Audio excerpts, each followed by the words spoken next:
ராஜசேகர் சாகரப்போ தயாள் காதுல ஏதோ சொன்னான். அவன் என்ன சொன்னான்னு யாருக்காவது தெரியுமா? நான் மறுபடியும் கேட்கிறேன்.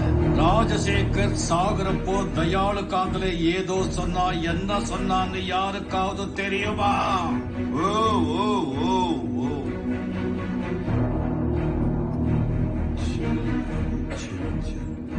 உன் ஃப்ரெண்டு சொன்னது அவனுக்கு மட்டும் தான் தெரிஞ்சுக்கணும். அன்பார்ச்சுனேட்லி அவங்க 2 பேரும் செத்துட்டாங்க. சோ யாருக்கும் தெரிஞ்சிருக்காதுல்ல.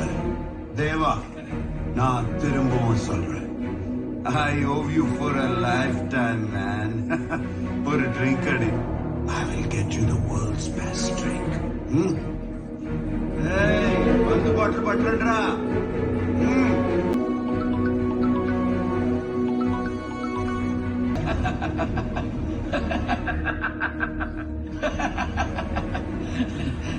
என்ன தேவா இப்படி மாட்டிக்கிட்டேன்? நான் சொன்ன எல்லாத்தையும் நம்பிட்டீங்களே. இங்க இருந்து கொஞ்சம் சத்தமா பேசலாம். நான் உயிரோடு இருக்கிறது தெரிஞ்சு அங்கேயே கொண்டு போட்டுருவாங்க. முடிஞ்ச லவுட் ஸ்பீக்கர் போட்டு பாரு. கடைசியா காதுல என்னடா சொன்னா? ஓ, படமே காட்டுனாங்களா? ஆமா. நீயும் அவன் எப்படியா செஞ்சு? நீ என்ன குடிக்கவும் மாட்டேங்குது. அவன் என்னதான் சாகுக்கு முன்னாடியே காது கிட்ட வந்து பவர் ஹவுஸ் என்ற பவர் ஹவுஸ்